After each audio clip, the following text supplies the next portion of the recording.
gals, and welcome. Welcome.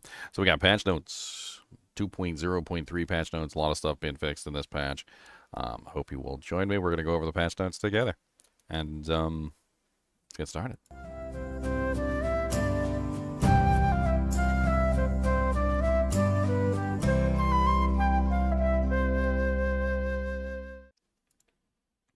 Alright, let's make these bigger. We need bigger patch notes than what we need. We need a bigger bigger patch notes. So, first off, if you guys are interested in the Resplendent Spark that comes from Lilith, I think a lot of people are, because obviously you can't get the Mythic without that one, unless you happen to be lucky enough to find another Mythic that you want to destroy, which usually means finding a duplicate, or one that you have no intention of using on your particular builds. So you can get the Lilith Spark from Lilith now, so that's nice. It's in the patch notes. I'm sure we'll find it as we go through. The current patch is 2.0.3, and we're going to be diving into these patch notes here. I do have Mr. Doohan hiding in my sweater, with my beautiful sweater, by the way, if you guys haven't seen it, with the Kurast the monster dog on it, and the Chinchilla on top of his head, and all the beautiful little iconography there. I like this sweater. It's my ugly Christmas sweater that I'm wearing well before Christmas. Game updates, user interface, and user experience. The crafting notifications for runes now displays what's being crafted instead of the runes used. The recipes for crafting random runes at the jeweler now include what runes are needed for each recipe. The tooltip for swapping runes in gems and sockets now says swap instead of socket, which, when in that context.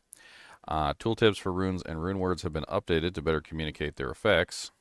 Interesting. Let's take a look at that. The tooltip for masterworking now indicates that the item must be tempered twice before it can be masterworked, which has always been the case. Various tooltips and icons and crafting materials have been updated for improved readability. Infernal Hordes, Kurast Undercity will now be at the top level of activities in the Party Finder menu, alongside activities such as the Pit and Dark Citadel. The icon for glyph sockets has been adjusted to make it more visually distinct in Paragon boards. I'll hop in the game and take a look at some of these changes. The non-physical damage stat has been removed from the character stats window. Okay. The non-physical damage stat consists of separately listed all stats, included elements, such as fire damage. This stat was also incorrectly listed as a standalone entry and has been removed. Its impact on individual elements has not changed. So for those of you who are unaware, whenever you had, like, say, 10% non-physical damage, it was giving you actually 10% fire, 10% lightning, 10% ice, 10% shadow, 10% cold, like blah, blah, blah. It was the whole 9 yards, 10% poison. Basically, any non-physical damage you got was all non-physical damage, but it was literally just giving you 10%, like, of every single one, if that's how much you had, or 100% of every single one. There was no actual non-physical damage stat. It was something that was actually kind of confusing. So I guess they took away the non-physical damage stat, and now it's just going to represent the fire damage, the cold, the ice, the poison, the lightning, the shadow, etc. Combat text for damage numbers are now abbreviated. I pretty much knew that was coming. 10,000 damage now displays as 10k damage. New Nahatu themed loading screens will now appear in game. I like that. Kurast Undercity, these updates aim to improve overall value of rewards in Kurast Undercity while reducing unnecessary friction for leveling players. Rewards from successful Kurast Undercity runs have been improved. More random items will drop. Now at least one legendary item is guaranteed to drop. Gold drops have doubled. Minions with extra health monster affix no longer spawn. Oh my god.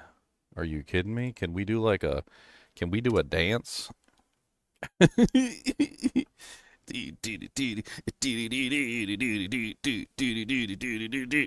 need to do a dance. Oh my god, the extra health monster affix is so stupid. Health pools for bosses and greater afflicted monsters have been reduced to achieve closer parity with similar dungeon content. So for those of you who are unaware, like, there are monsters in the game that have so much health that they rival bosses, and they're literally just like trash mobs. Like, we're talking about running through the Undercity, and you would find a monster that was down there that had the enhanced health, extra health monster affix, and depending on what tier you were running on, and like what damage output you had, the boss literally the boss would be easier to kill than that monster. So that's a big win. The spawn frequency between afflicted super elites and afflicted regular elites has been slightly adjusted. The number of normal monster spawns spawned from the beacon encounter has been slightly reduced to improve clarity for the objective. Timer adjustments. The starting time for a base run with no tribute applied has been increased from 100 seconds to 120 seconds. Afflicted regular elites now grant 10-second bonus, increased from 8 seconds. Afflicted super elites now grant 15-second time bonus, increased from 14. Tribute of Titans can now drop outside of defeating bosses. Increase the drop rate of rare tributes throughout the game. Other rarities are unaffected. Season of Hatred Rising.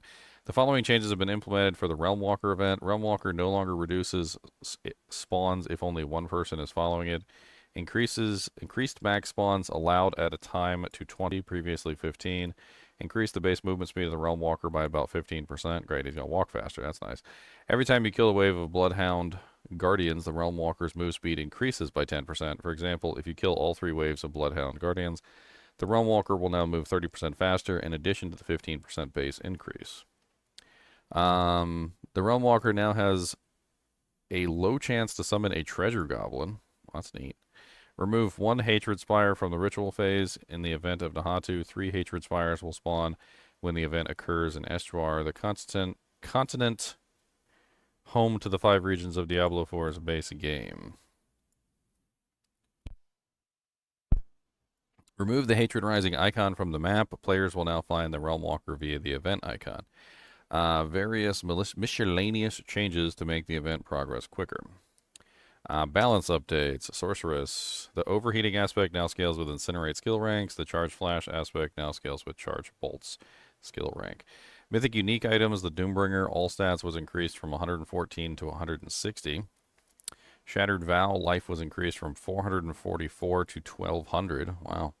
The Grandfather life was increased from 662 to 1800. All stats was increased from 150 to 220.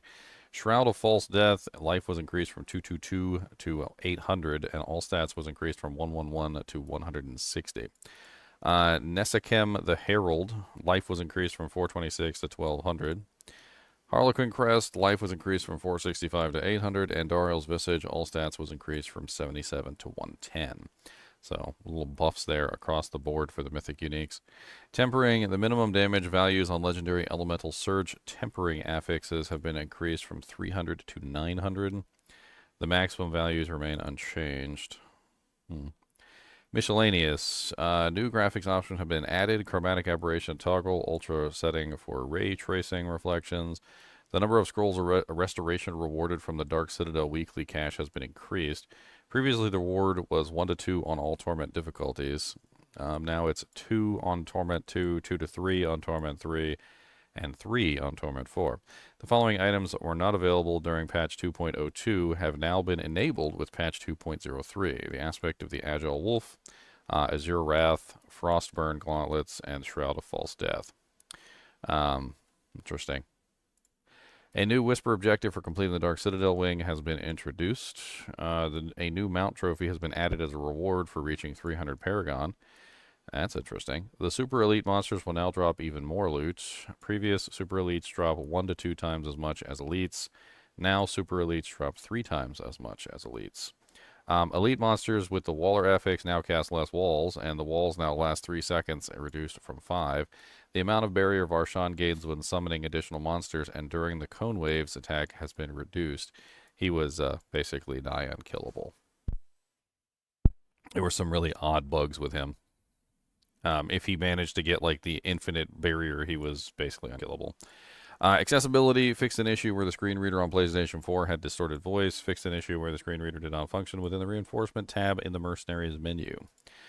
Season of the Hatred Rising, fixed an issue where the Tier 3 reputation reward from Zakru Remnants granted the wrong item type.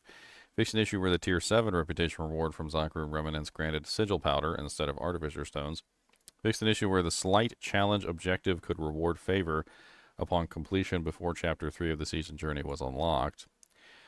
Fixed an issue where consuming a Seething Opal would always guarantee a drop from the first monster killed, instead of only guaranteeing a drop from the first time a Seething Opal was consumed. Fix an issue where destroying an object right after consuming a seething opal would immediately remove the buff. I was wondering why my seething opals were disappearing. Fix an issue where the Bloodhound Guardians spawned during the Realm Walker encounter could still damage the boss after it was defeated. Fix an issue where no additional monsters would spawn if a full wave of Bloodhound Guardians were killed. Dark Citadel is the new raid area.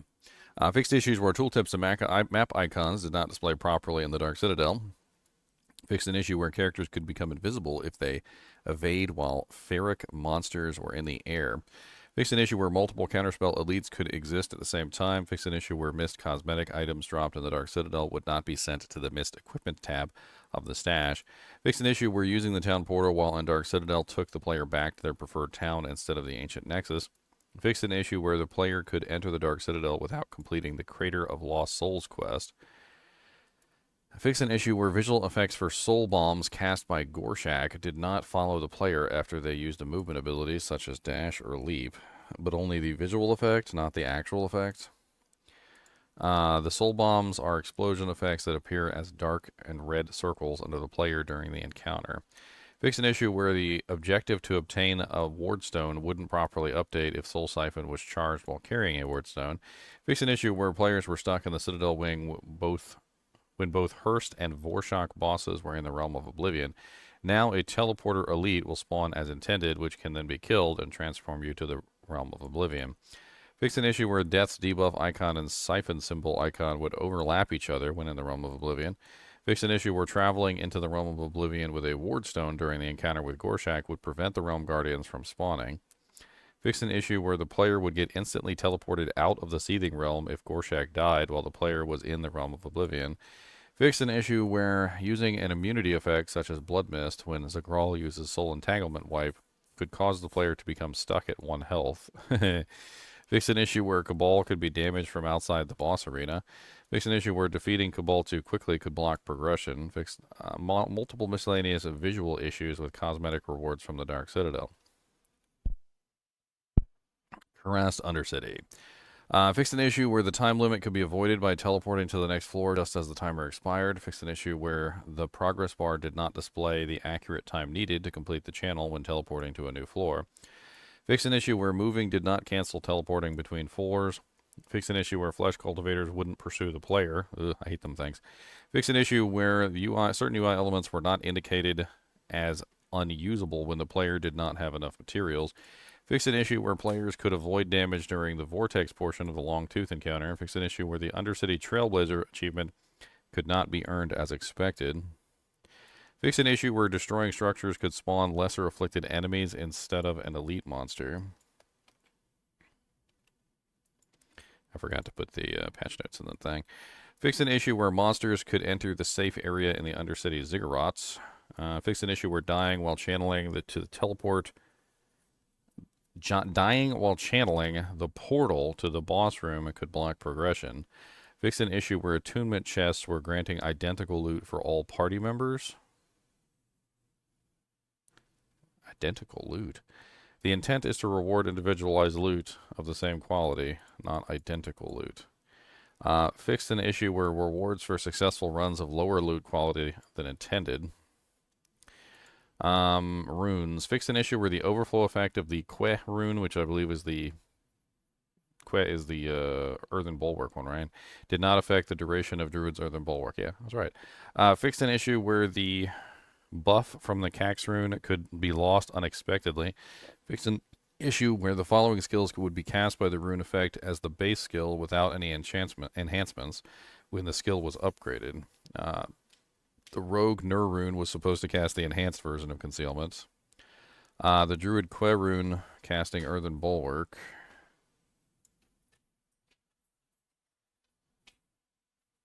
So this is like on the actual characters that are using the item. So if you were a rogue and you had the passives, or if you had the druid and you had the passives, or if you had the barbarian Ohm rune and you were using the war cry and you had the passives, they weren't being cast with the enhancements. Developers note automatic cast from runes will count as if they were cast by the player. For classes that the skill is not native to, this cast as the base version of the skill. For classes that can learn the skill, apply skill ranks and upgrades to it, that skill, the skill that's cast with a rune's effect will behave as if the player casted it themselves. Fix an issue where the Yam rune tooltip was inaccurate. Fix an issue where the tooltips did not properly communicate the functionality of overflow effects. That's nice. Mercenaries. Fixed an issue where the Bastion ability had a longer duration than was displayed in the tooltip. Fixed an issue where Mercenaries could attack blood-marked players in town. Fixed an issue where the Wire Trap ability did not contribute to stagger on bosses. Fixed an issue where Rahir's rapport caches did not always drop a legendary item. Fixed an issue where Mercenaries could be unable to ride a mount if the player died while mounted. Fix an issue where buff icons would appear over mercenaries' heads. Fix an issue where the mercenary skill tree would display improperly when viewed in 16:10 ratio. Fix an issue where Rahir's passive armor resistance bonuses would be removed upon mounting but would not be properly reapplied when dismounting as intended. Why are you such a potato? Potato. He's been sleeping in there for a while. Potato. Infernal Hordes and Strongholds. Fixed an issue where Infernal Horde waves spawned in Torment 1 and 2 at a slower pace than Torment 3 and 4. Fixed an issue where certain items that should drop more commonly from Infernal Hordes were not doing so. Fixed an issue where enemies in the Shakir Stronghold were stronger than intended. Fix an issue where the first-time rewards for completing Nahatu-based strongholds could be acquired multiple times if the Malnock stronghold had not been completed. Fix an issue where the boss could disappear in a Kitchuk stronghold. Dungeons in the Pit. Fix an issue where progression in the Seaside Descent dungeon could be blocked if more monsters were slain before activating the gate release. Fix an issue where the Vesicator enemies were unable to be targeted in the hollowed stones in certain circumstances. Fix an issue where the boss fight in the Betrayed Tomb dungeon could become reset if the player moves around the arena entrance. Fixed an issue where players could become stuck if removed from a party while in the loading screen for transitioning in and out of dungeons. Fixed an issue where the Shoreside Shack, say that 3 times fast, Shoreside Shack dungeon could be completed without killing all the enemies inside. Fixed an issue where enemies could keep spawning even after clearing a cellar. Fixed an issue where the Drifting Shade affix would not apply days while in the boss encounter in the Ruined Wild and Iron Centipath dungeons. Fixed an issue where Blood Boiling affix often didn't function properly. Fixed an issue where pit bosses in tiers 137 and above had less health than intended. Fixed an issue where placeholder names displayed for certain bosses or monsters. Quests. Fixed various issues where there were quest pins at quest objectives that did not display properly. Fixed an issue where quest progression could be blocked for the blind eye if the cutscene was skipped. Fix an issue where the claim reward from the Witchery Whispers objective could be immediately completed upon starting the Deeds of the Champion quest. Fix an issue where only one player in the party could get credit for objective completion for multiple quests in Kurast Undercity. Fix an issue where Zarshala could be invisible during the Butchers of the North quest. Fix an issue where some enemies would not attack the player during the Pursuit of Justice quest. Fix an issue where the Wayward Friendship quest could have progression blocked by not being able to taunt the villagers. Fix an issue where the Banshee Spirit didn't appear during the Keening Spirit quest. Fix an issue where the player could get stuck in the Corrupted Cavity Cellar if they waited too long inside during a Flickering Light quest. Fix an issue where the debuff applied during the Flickering Light quest could persist after the quest was completed. Fix an issue where the Poison Cauldrons during a Flickering Light quest were difficult to hit, especially as melee characters. Fix an issue where the beast could fail to respawn if the player died during the boss's second phase during the Sacred Hunt Spiritborn class quest. Fix an issue where the Pit of Artificer quest did not grant any rewards on completion. Fix an issue where the Deeds of Champion quest had duplicated quest objective for completing Tenets of Depravity and slaying the Terror of 5 Hills. Fix an issue where party members could be unable to join the encounter if the cellar during the Living Memory quest. Fix an issue where lighting in the Gia Cool would abruptly change during the Enmity Rising quest. Fix an issue where the introduction quest for the Dark Citadel could be given to the player before entering Torment difficulty tier. Fix an issue where clones spawn during Abulan encounter could freeze and prevent progression. Fixed an issue where Oberon could fail to navigate to the player. Fixed a rare issue where the Harbinger of Hatred could get stuck and block progression to the encounter. Fixed an issue in party play where the only player who initiated the conversation with Ormus could activate a Fundament of Faith quest. Fixed an issue where the quest progression could be blocked during the Forgotten Gods quest if another player in the party remained inside Hisa C while the quest continued. Fix an issue where Nagari Deathworker during the Thrust in the Dark quest could get stuck in the fog wall. Fix an issue where the player could respawn in the blocked area during the Way of the Out quest. Fix an issue where the fog wall could malfunction for other players in the party during the Good Things quest. Fix an issue where the cutscene could fail to trigger for all players in the party when talking to Narelle during the Perspective quest. Fix an issue where the party could have progression blocked during the Perspective quest interacting with multiple statues at the same time. Fix an issue where several challenges associated with the Vessel of Hatred campaign could not be unlocked as expected. Fix an issue where the Sacred Hunt Spiritborn class quest could have progression blocked. Events. Fix an issue where the event where a stalker spawns trying to save someone from a bear trap wouldn't spawn the stalker, which could prevent future instances of this event. What? Fix an issue where the Legion event of souls and spirits would end if the basins were destroyed while collecting the souls. Fix an issue where certain companion skills such as the Devourer or the Shadow Clone did not function properly during the Of Soul Spirit Legion event. Fix an issue where Mastery could not be completed for the impromptu investigation event because Subo wouldn't call out the killers if the enemies were slain too quickly. Fix an issue where certain events such as Blood Siphon spawned more super elites than intended. Fixed a issue where the Flayer ambush events occurred less frequently than intended. Gameplay. Fixed an issue where fewer automatically granted crafting materials were received in higher difficulty tiers than intended. Fixed an issue where Angel's Breath was not dropping as often as intended. Fixed an issue where some items could only drop in higher world tiers than intended. Fixed an issue where the Blacksmith cache contained lower quality gear than intended for lower level characters. Fixed an issue where Treasure Goblins and the Butcher did not guarantee a legendary item drop at level 1. Fixed an issue where the Revenge Paragon Glyph didn't work under certain contexts of thorns being applied. Kind of sad. There's a lot of Thorns characters this season. Fixed an issue where cat mounts could move and behave erratically in certain situations. Fixed an issue where the Shroud of False Death, in which some passives required to be learned before they granted their benefit. Fixed an issue where Grindabor, the Harvester, dealt far more damage than intended. Fixed an issue where some items could not be equipped after seasonal migration. Fixed an issue where defeating the Echo of Lilith did not reward a Resplendent Spark. So there you go. Talked about that earlier. So you should be able to get a spark from the Echo of Lilith now. Players that have already defeated Echo of Lilith this season will be rewarded with a Resplendent Spark soon after logging in once the patch is live. Barbarian fixed an issue where the Mighty Throw pulse size tempered affixes did not display in the character stats panel. Druid fixed an issue where Ravens would persist indefinitely after unequipping the Storm's Crow aspect. Fixed an issue where the Storm's Crow aspect did not mark Ravens as a nature skill. Fixed an issue where automatic cast from Nature's Fury would count as a rune offering. This is actually pretty big right here because the Ravens being counted as a nature skill is important for a lot of things. Fixed an issue where bonus casts from Nature's Fury did not properly get marked as werewolf or werebear skills when using the Tempest Roar or Vasily's Prayer unique items. This is just like this is like the long list of silly things that has gone on. Like this is just I gotta like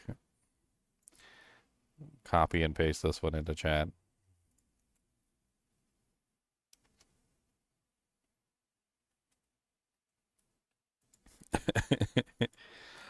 Fix an issue where the fourth threat attack from the aspect of the Agile Wolf did not dash to enemies as intended. Fix an issue where the chance for Storm Strike to hit twice on affix Great Staff of the Crone could not be a greater affix. Fix an issue where the Fierce Maul did not stack with Maul size affixes. Fixed an issue where Perfect Storm key passive was not working. Fixed an issue where only the first instances of the Druid's Raven's attack was doing lightning damage while the Storm Crow affix is equipped. Necromancer. Fixed an issue where the Shade Mist aspect would occasionally not deal damage from a minion if it was equipped after the minion was summoned. Fixed an issue where changing an upgrade for the golem before entering a new area could prevent future golems from spawning. Fixed an issue where the Black River's corpse skill ranks affix did not increase as a greater affix or through masterworking. Fixed an issue where additional Bone Storm spawned by Lidless Wall would cause an active Bone Storm with increased duration from the aspect of Osseous Gale to not do damage. Rogue. Fixed an issue where preparation didn't reset a Dance of Knives charges. Sorcerer. Fixed an issue where casting Familiar while using both Elemental Constellation aspect and the Sid Haze bindings would always cast a Fire Dagger regardless of the expected element Familiar.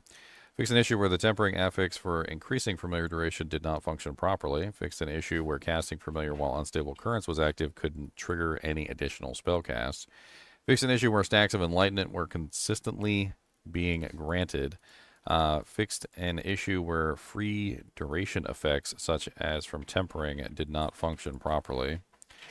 Fixed an issue where the Tempering affix for Chain Lightning, or no, Chance for Lightning Spirit to deal double damage wouldn't function. Fixed an issue where Chance for Teleport to deal double damage affix was not working. Fixed an issue where the aspect of Tenuous Agility effect didn't function while in town. Fixed an issue where the aspect of Exhilaration could allow players to evade without a cooldown. Fixed an issue where the Charged Flash aspect did not apply full benefits of the Enhanced Charge Bolts upgrade. Fixed an issue where the Energy Focus passive would not generate Barrier up to the maximum cap. Fixed an issue where companions such as Quest Followers or Mercenaries could trigger enchantment effects.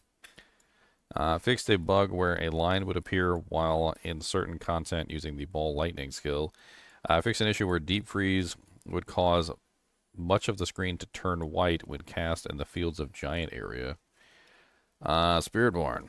Fixed an issue where the unique power of Jacinth's Shell did not interact properly with skills that use charges. Fixed an issue where the acceleration passive would cause attacks reduce evades cooldown affix to not function. Fixed an issue where acceleration could be consumed by non-damaging abilities. Fixed an issue where the affix for Soar granting barrier did not increase as greater affix or through masterworking. Fixed an issue where the Scorn of the Earth unique boots did not grant the correct amount of bonus damage to Soar.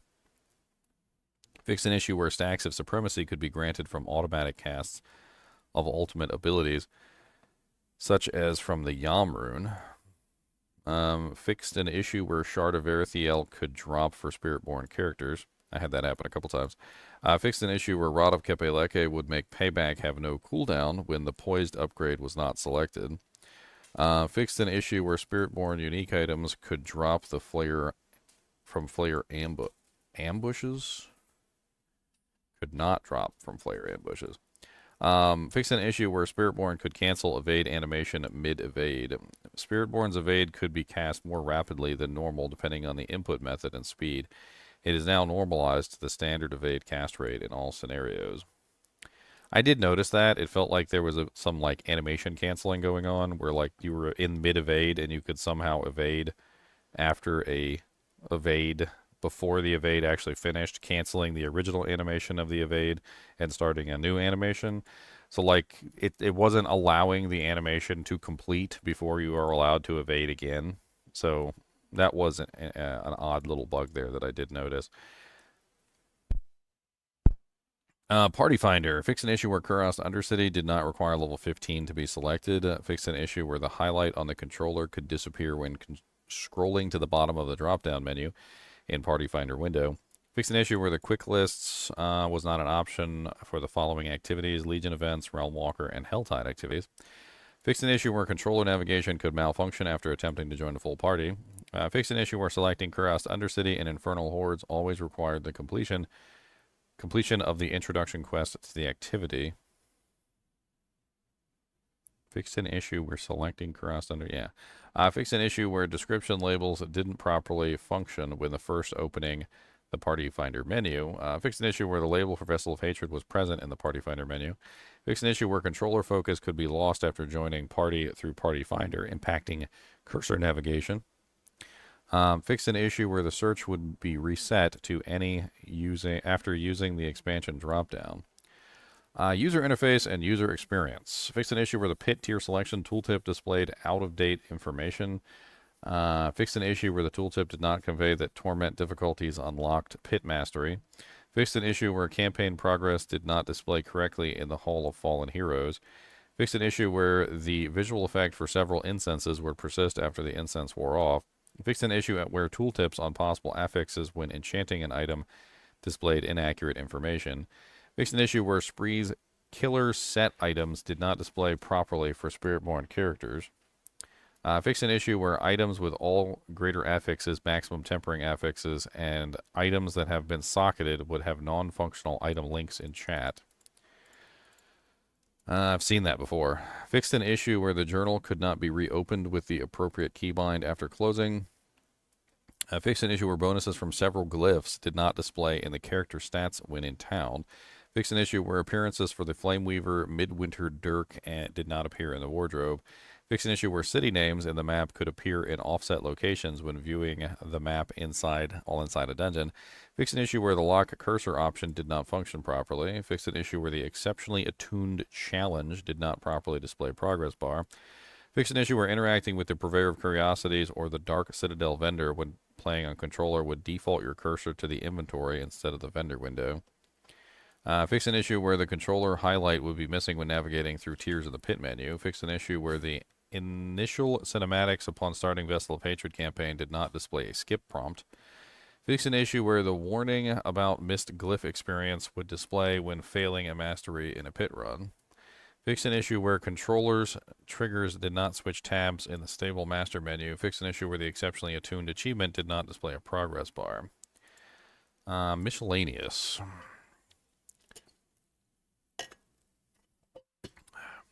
Fix an issue where buying a mace from the Purveyor of Curiosities would result in acquiring an axe. Fix an issue where pets could be attacked by enemies. No power in the deepest hells would save you from that swift, brutal retribution. Fixed an issue where the player could get stuck if trying to leave the game while changing difficulty. Fixed an issue where equipping Urivar's Shattered Face appearance could remove a character's hairstyle.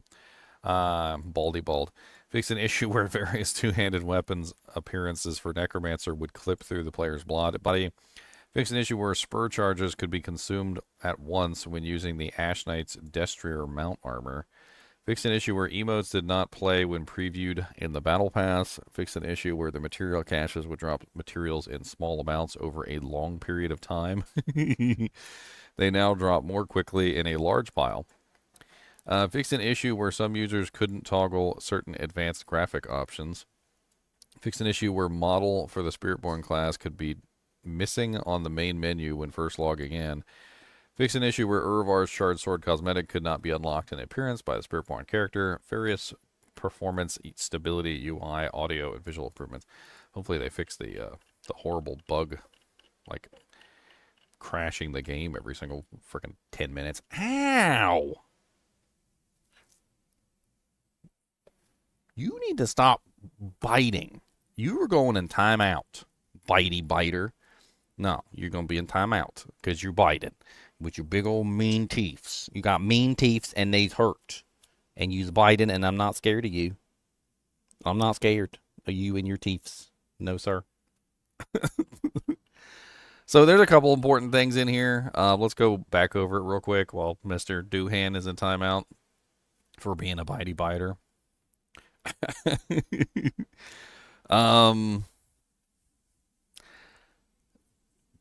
Abbreviated damage.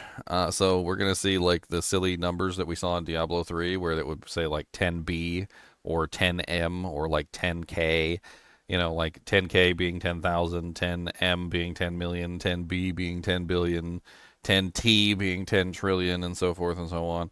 Honestly, it'll probably make the screen a lot less cluttery, to be perfectly honest, so that's probably a good thing.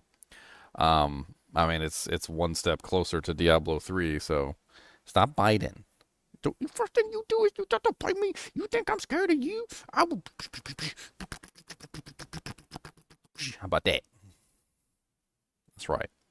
Sorry, you guys had to see that. The rewards from the Undercity being improved are actually pretty good. I like that a lot. This is a big win across the board. The minions with extra health monster affix will no longer spawn on the Undercity. Honestly, they're a pain in the frickin' butt cheeks half the time. Like, they got more HP than God himself. I don't even know. Like, the elites are easier to kill. The bosses are easier to kill half the time than these monsters that have the extra health monster affix. But granted, once you get to a certain power level, you can blow through them too, just like you blow through the bosses. But it's pretty much equivalent, right? If you can blow through the bosses in like 2 seconds, then you can probably blow through the extra health monsters in 2 seconds as well. But the thing is that like why are minions? Why do minions have trillions of health? What is the point of this one little? It's like it's not even like a hard minion either. It'll be like a bug or like a fly or something with like extra health monster affix, and they've got more health than the elite that you just killed 15 seconds before. Um, there were some other good little tidbits in here. They also adjusted the timers. They made it easier. I haven't had any trouble completing one of these, so I'm not really sure why they made it easier. Tribute of Titans dropping outside of defeating bosses is interesting. I think that's the unique one. So that one's pretty neat.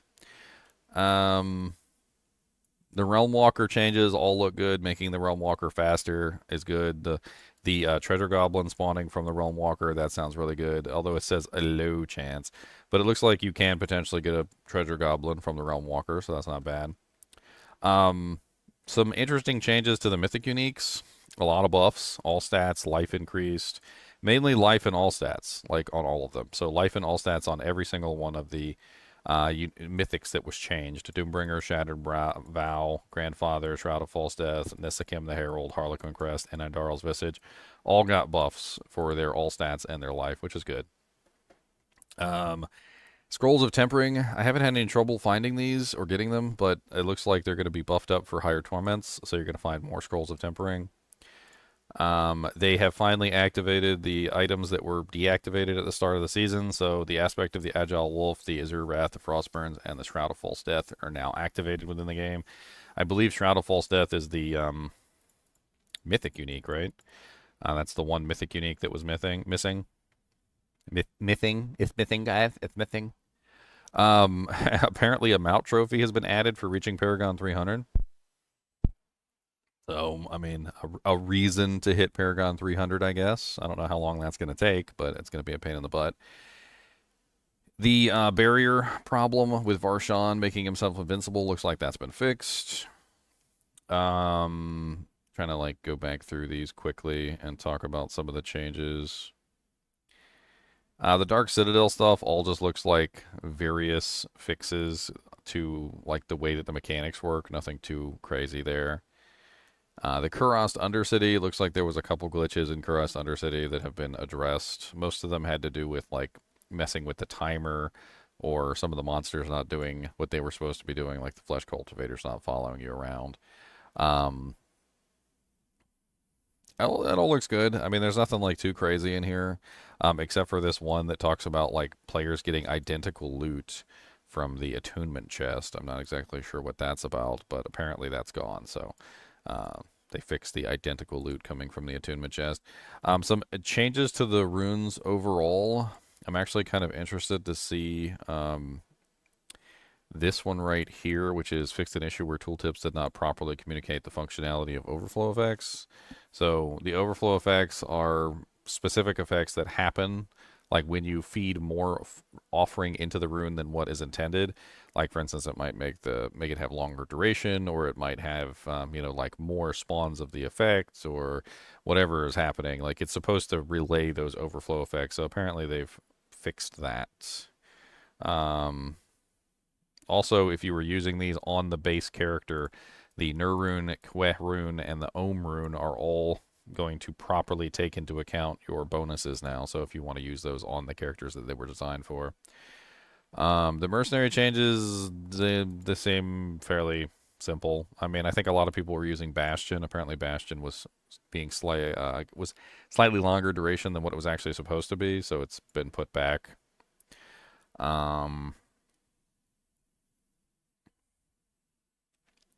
Fix an issue where Infernal Horde waves spawned slower at tier 1 and 2 than at 3 and 4. Oh, that's interesting. Other than that, There's not like a whole lot of crazy stuff in here. This one's kind of silly. Apparently, pit bosses at 137 and above had less health than intended. There's a couple people using glitches at this point to reach like 150 pits. Um, the resolve stacking, combined with some other like silly things, are getting people well into the pit 150s. Apparently, like billions and trillions of damage, like 200 trillion damage was what we're looking at. So for the people who have been glitching and getting to that level, from what I understand, they already completed 2 pit 150s, but the bosses might be a little bit harder now. Um, a lot of this quest stuff is really simple. I mean, this is good. Like all these changes are good, but they're all like just fairly simple changes, so I'm not really too worried about it. Um, Gameplay. Most of the stuff is just basic things that needed to be fixed, like the treasure goblin not dropping an item around level 1. The Echo of Lilith fix, really good. Obviously, everybody's going to have access to the Resplendent Sparks now. The 2 Resplendent Sparks, by the way, for this season seem to be tied to the season journey. So when you complete the season journey, you get 1 spark. And then you get your 2nd spark from Lilith. So Lilith wasn't dropping her spark like she was supposed to, which has happened like every season at this point. I don't really understand. Like it literally has happened like every season. But now you can get it in patch 2.0.3. So that's good. There's a really really odd thing in here. Like yet again, I swear the druid just gets like the worst when it comes to these crazy bugs that occur for the druid. This one in particular is that apparently if you were using Nature's Fury and you were using the Tempest Roar or Vassally's Prayer helmets, the Nature's Fury was not properly marking the skills as Werewolf or Werebear in accordance to the Tempest Roar or the Vassally's Prayer, which is stupid. Yet another bug that just so stupid. Like every single time I see one of these bugs, it's like, oh, okay, so you mean my Nature's Fury just wasn't working properly for like many seasons. I literally did a Nature's Fury Druid in season 5 too. Trilogy, the Druid that was literally taking advantage of this exact thing, and then to learn that it didn't work. It's so stupid. Fix an issue where the this one was pretty good tier right here. Apparently, the chance to hit strike twice on the great staff of the crone was not being a greater affix, so now you can find it as a greater affix. Most of this is just pretty simple stuff, nothing too fancy there. Apparently, preparation, which is one of the rogue skills, was not resetting Dance of Knives, which is one of the new skills, so that's interesting. A lot of bug fixes for the familiar. On the sorceress, like tons and tons of bug fixes for the familiar and the enlightenment skill. I don't think a lot of people were playing Sorc this season. We're pretty much all over on the Spiritborn, but there's a lot of Sorc fixes, including the charged flash ability, not taking advantage of the charged bolts upgrade. Apparently a bunch of silly stuff that comes in like that. The Spiritborn, they didn't really make a lot of changes. Apparently there was a bug with Jacint's shell not interacting properly with skills that use charges. There was a couple bugs apparently with like the evade cooldowns not working right. Apparently people were canceling evades, which was apparently not supposed to happen. So like when you evade, you're supposed to finish the animation for the evade before you're allowed to evade again, which is, I guess, technically a nerf to the evasion builds for the Spiritborn. But it's really just returning them to the normalization for all evades. So you're supposed to evade, perform the animation, and then you can evade again. What was happening with the Spiritborn was they were evading, and then mid-animation they could just cancel the animation and then start a new evasion, which is not something that was supposed to happen. So the Spiritborn is just the same as all the other characters now. Like you can't cancel the evade mid-evasion and start another evasion while you're still in the middle of the evasion.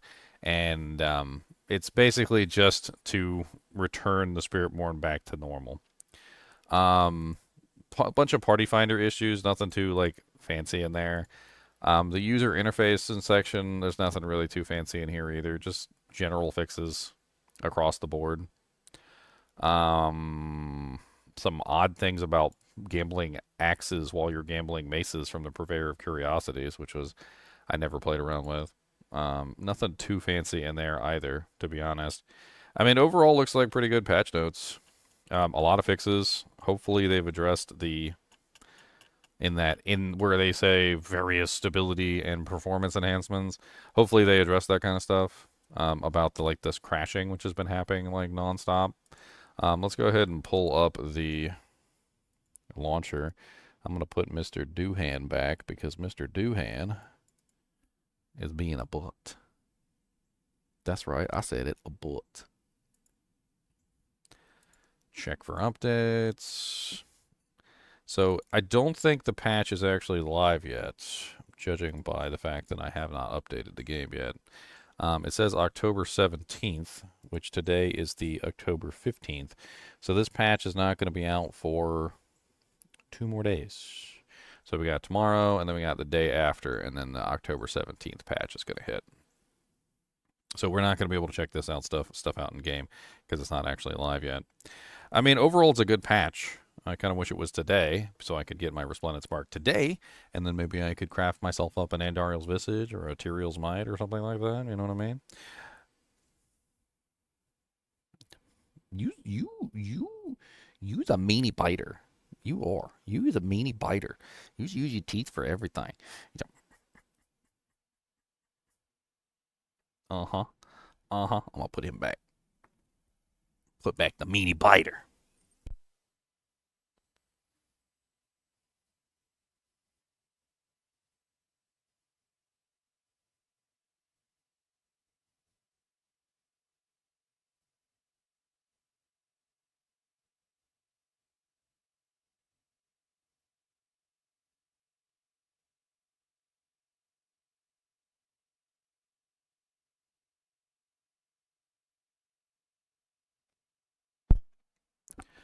Oh yeah, one last thing. So this rune and gem socketing swap system right here. So the tooltip for swapping runes and gems and sockets now says swap instead of socket when in that context. So if you guys are unaware of this, and I guess this is why they're trying to do this, to make it more readily apparent what's going on. I'm just going to show you how this works, and then you'll understand what the hell they're talking about by changing it to swap instead of socket. So they changed the rune system and the gem systems. You can socket an item from anywhere now, utilizing the swap system, and it's really simple. So let me pull up my Blue Ranger here.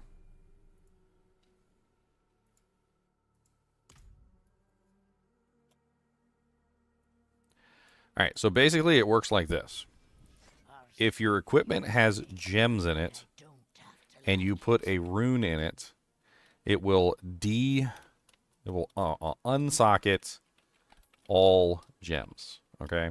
If your item has runes in it, and you put a gem in it, it will unsocket all runes, okay? If you have gems in the item, and you go to put another gem in the item, it will swap that gem. Then it also does something else, which is odd. So it moves the gem up 1 spot. All right. Then if you take another gem and you put in a second gem, it then takes the same thing. It assumes that spot and then does the same exact thing. So it's just a constant moving upwards, just like that. And the same thing goes for runes, although it seems to be more specific. So if you put a rune in, and you put in an invocation rune, it will swap with the invocation rune that you put in. Okay? If you put in the ritual rune, it will swap with the ritual rune. All right, and I can show this to you. It's a really simple system. I know it seems kind of complicated when I say it out loud, but essentially all it is that it automatically swaps the items depending on what you put in. So, as an example, I currently have 2 runes in my Sovereign Helmet, right? If I take a gem of any type, doesn't matter what gem it is, let's just go ahead and craft up a topaz just for the moment. So if I take a gem of any type and I put it in to this, I just drag it over there and drop it, you notice that the item is now only has the gem in it, and the 2 runes have returned to my inventory. If I take any rune, doesn't matter what it is, and I put it into an item that has gems, it will take all the gems out and it will put the rune in the item. When it comes to runes or gems, you can swap them. So basically, if I wanted to swap, say for instance, I have Neo Que, which is my current rune word, and I wanted to swap it with Fio, right? All I'd have to do is take the Fio and put it over top of the Neo and drop it. And now the Neo is back in my inventory and the Fio has taken its place. And the same thing goes for the Ritual Rune. Like if you wanted to swap the Ritual Rune to something like a Zek, you could hold that over top of it, drop it, and it replaces the Que with the Zek Rune, puts the Que back in your inventory. And you can do that at any time, changing it to what you want. So you can constantly switch out and swap your gems and runes on the go. The only kind of like limiting factor is, do you actually have a gem in your inventory to force all of them to leave, essentially, right? So if you want to like de-equip all of your runes from your item, you have to have at least 1 gem in your inventory to do that. And same thing goes for the gems. If you want to de-equip or unsocket all of the gems, you have to have at least 1 rune in your inventory at any time to drag onto the item to force them out. Otherwise, you can, of course, just go to the vendor and you can just use the unsocket button to unsocket the items in the old way. It's just a way that you can do it while you're outside of town in a dungeon. Not the pit, of course, because the pit locks all your equipment. But basically, as you're just going around doing things, it just gives you the option to swap out your gear.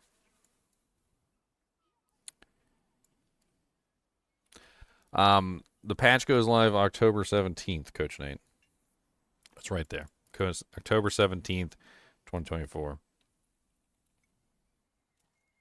So we can get access to our Resplendent Sparks on the 17th. It did say that if you've already killed Lilith, that you'll just get the spark when the patch goes live. So I mean, I guess if you want to kill Lilith now, if you want to take the chance, or if you just want to wait and kill Lilith until after the patch, I guess you can do that too. She's not exactly very difficult to kill, and I don't know if it's required for you to kill her on like Torment 4 or something, or you can just kill her on Torment 1. Because if you can just kill her on Torment 1, then I think anybody can do it at that point.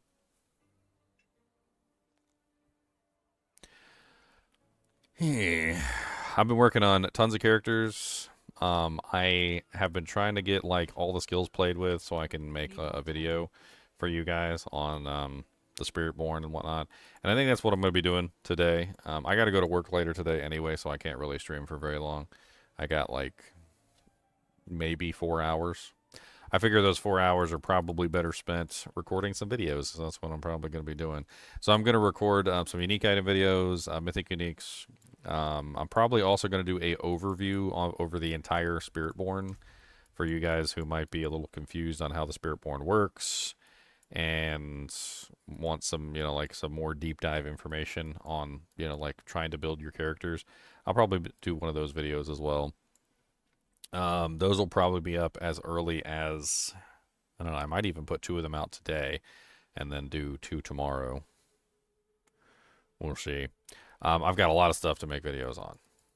I've been testing just left and right, tons of stuff all over the place. I mean, there's so many unique items that I can make videos on.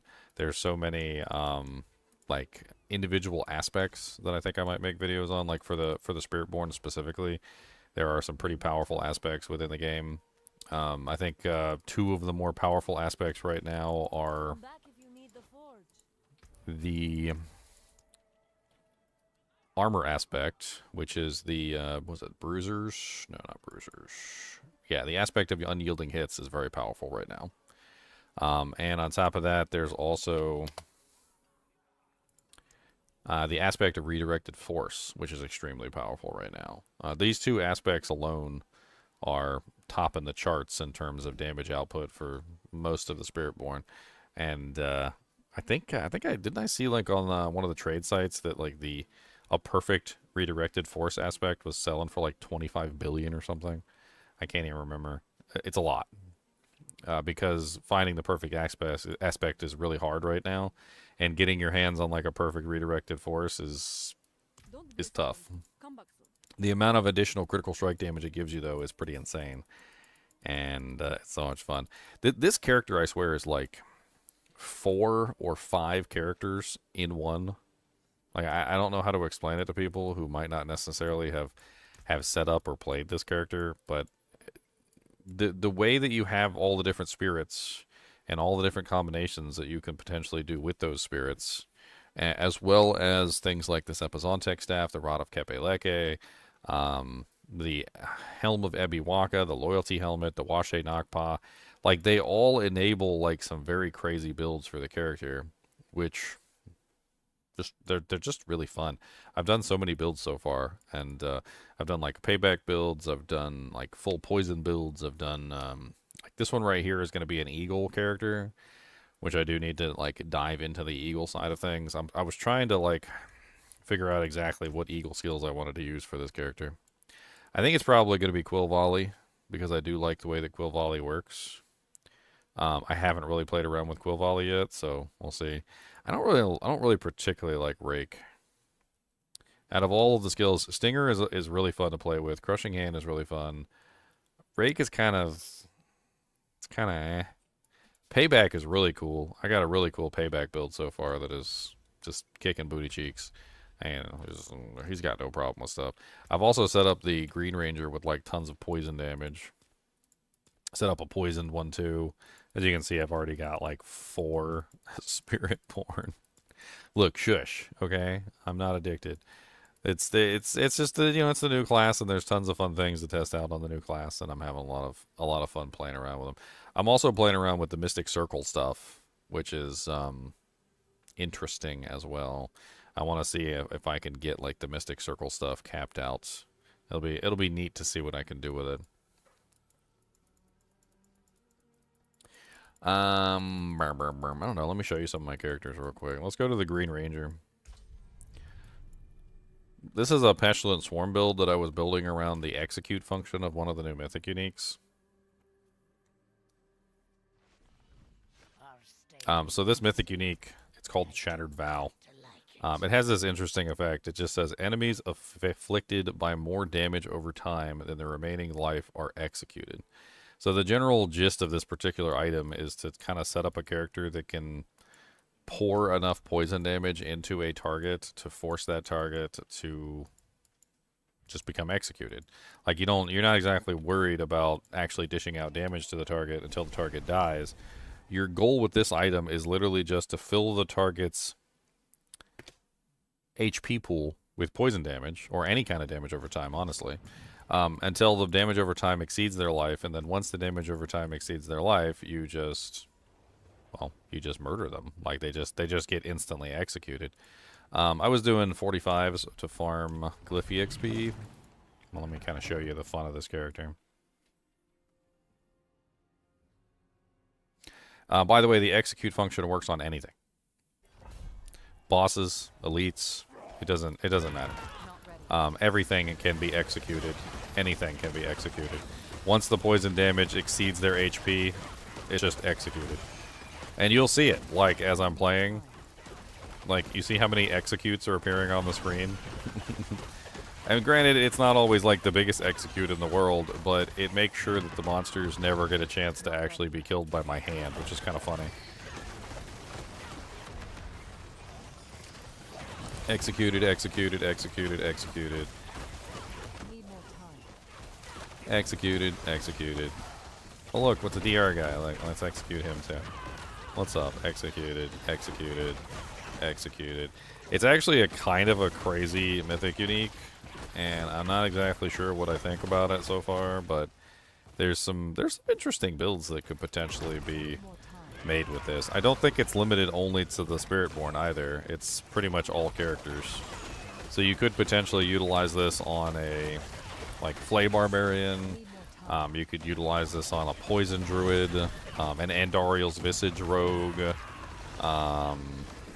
It's an interesting item for sure that really just is built around poison damage, or dot damage in general. I believe you could probably even use it on maybe on a Necromancer, Shadow Necromancer. Like building up as much shadow damage on a target as you possibly can. It's definitely an interesting feature to just be able to execute any monster in the game. Normally, when you have like an execute, it only works on like trash mobs. You know, like little baby monsters. It doesn't work on elites or bosses or things like that. But like this one in particular, this is a unique elite. You notice that as soon as the second that the poison damage exceeded his HP, executed. Immediate execution.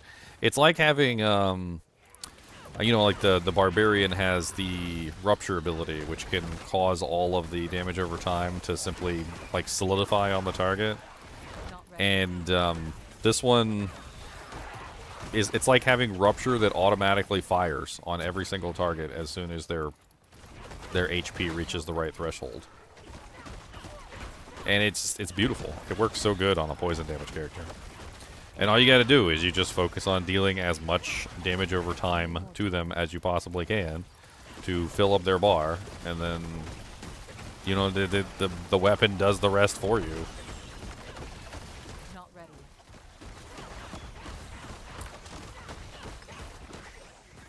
Executed, executed, executed. It'd be interesting to see how far I can push this character. My Green Ranger.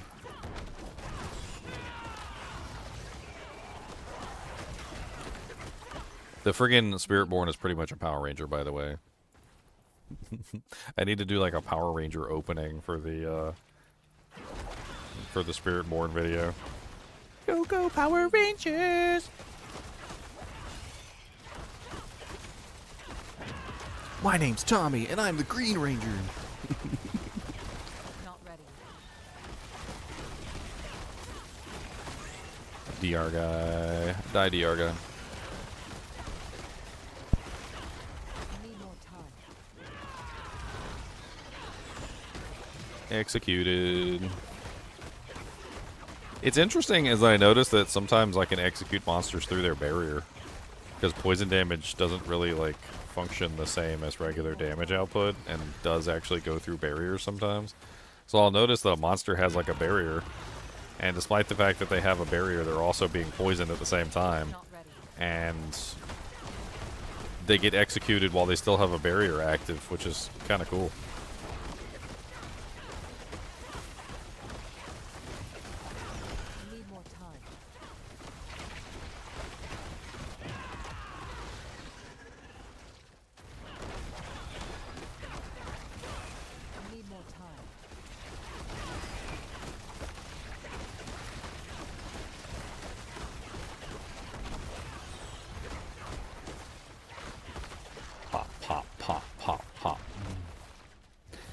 Khan said that this build sounds like popcorn.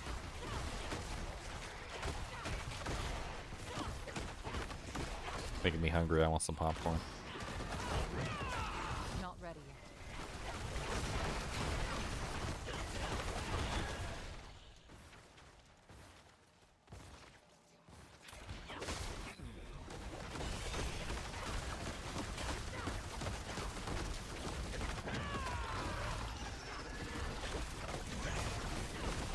Not ready yet.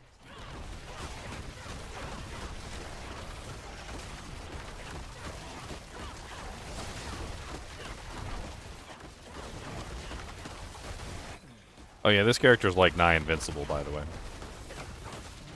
Not ready. One of the things that I focused on when I made this character was I wanted to see if I could leverage the healing capability of the centipede to make a character basically unkillable, and Not ready. pretty much succeeded. Like, her HP doesn't move, like, hardly ever. She has so much damage reduction and so much barrier that most of the time I could just stand there and tank most boss mechanics with ease. It's, I'm basically just leveraging the Temerity Pants, which give you a ridiculous amount of barrier when you heal yourself. And then I'm also leveraging Soulbrand, which is, I found a absolutely insane Soulbrand with 80% barrier generation, 21.9% damage reduction while healthy, 28% damage reduction while you have an active barrier. I mean, the combination of the two turns you into one of the tankiest characters I've ever seen, far surpassing what Tyrael's offers. Tyrael's ain't got nothing on this combination. Because I can keep myself at full barrier constantly and never have to worry about pretty much anything. And the damage reduction that you get from it is insane. Not only do you get the 30% damage reduction while having an active barrier, you also get the 21.9% damage reduction from the actual armor, Soulbrand, and then you get the additional 13.5% damage reduction while healthy from the Temerity, which I don't even know how much damage reduction that is, but it's a lot. I know it's not additive, it's inverse multiplicative or whatever, but I'm safe and cozy inside a little cocoon bubble of barrier and damage reduction, and I pretty much never have to worry about dying. For the most part, I can actually kind of just stand here and tank the bosses, too. Like, it depends. Some of the damage over time effects, like I was talking about earlier, can go through barriers. But for the most part, I can pretty much just stand here.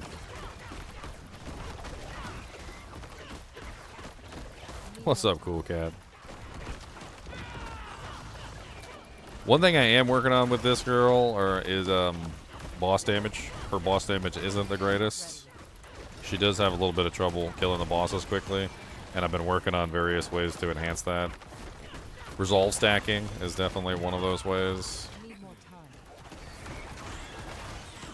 as well as stacking as many pestilent swarms as I possibly can.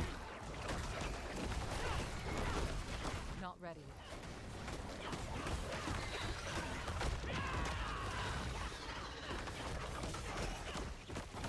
And executed. Oh, not executed? Where'd you go? Ah, she cleared off my poisons. That's rude. That is so rude. Now executed. I just executed the boss. If I can get my poison damage higher, I can execute them earlier. It's a little bit rough to get all the poison damage up as much as possible. And you guys can see I don't have my glyphs maxed out for this character yet either, so there's also that.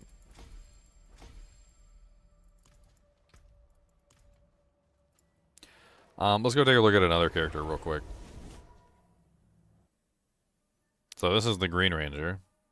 Let's go take a look at the Red Ranger.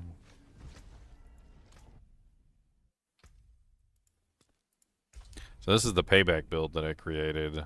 Honestly, it's not even near its like highest potential power. It's already getting close to hitting for billions.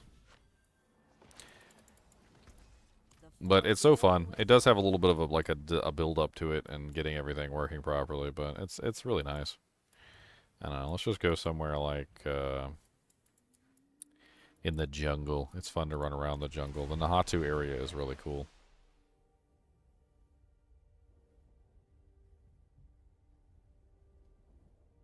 I do like the Nahatu area, and it's very nice and like densely monster packed. So it's fun to run around and murder everything in the Nahatu jungle.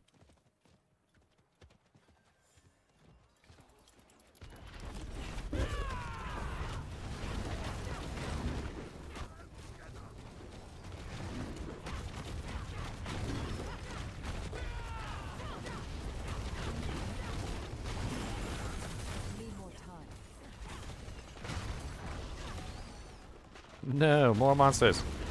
Come back out.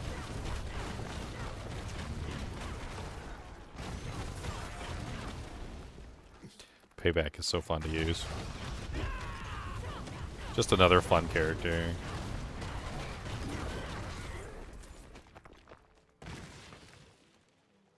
I need to go over and like redo all my builds. Now that the game is actually launched and I got a better idea of how these builds work. Holy Jesus, a Lilith rune. What? Hell yeah, buddy. Lilith rune is like one of the most valuable runes right now. I think it's like, what is it, like 300 million gold? Easily.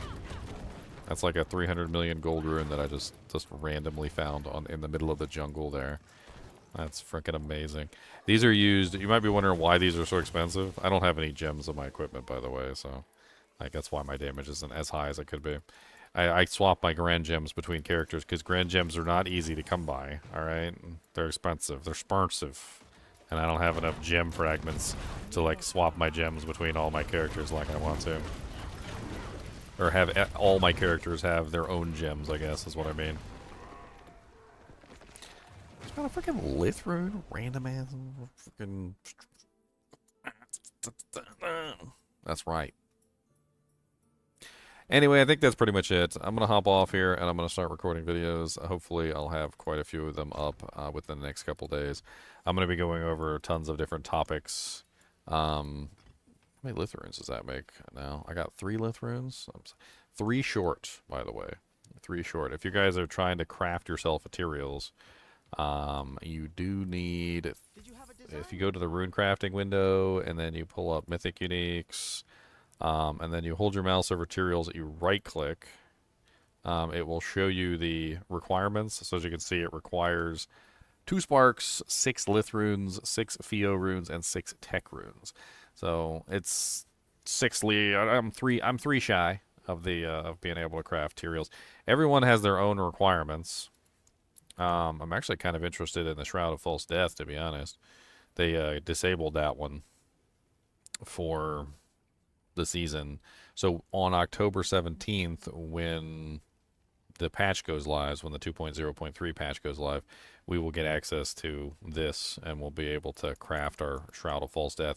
This one is really interesting because it has +1 to all passives, and a lot of people have been likening it to the opposite of the Tyraels.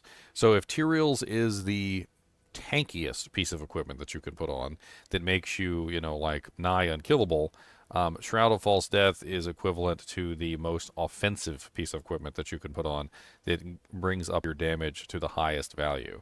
You got to imagine that having +1 to all passives is ridiculous.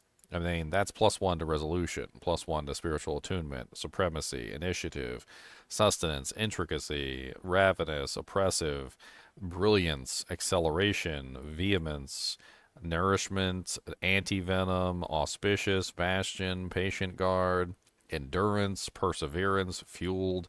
I mean, diminishment, focal point, apex, unrestrained power, mirage, swift. I mean, it's so many bonuses. Follow through, vigorous, balanced exertion, and velocity. You're getting +1 to every single one of those passives. And I mean, that's multipliers from things like brilliance. That's, you know, multipliers from dominance. That's additional barrier from auspicious. That's additional damage reduction from diminishment. That's more resource generation from vigorous, and more damage output on your core skills. It's more resource generation from velocity. You know, it's just like having +1 to every single passive is huge, and I definitely would not undersell it. And especially depending on which character you're on. Like, some characters just get more from their passives than others. I feel like there's no such thing as a bad passive on the Barbarian. And there's no such thing as a bad passive on the Rogue either. Like, the Rogue, the Barbarian, the Spiritborn, and I'm trying to think, like, in terms of the characters. But, like, there's so many good bonuses on all the characters through the passives that when you actually finally get your hands on the Shroud of False Death on the 17th, I think a lot of people are going to be impressed with just how much damage it adds to your character. I think there's a picture of the original Shroud of False Death.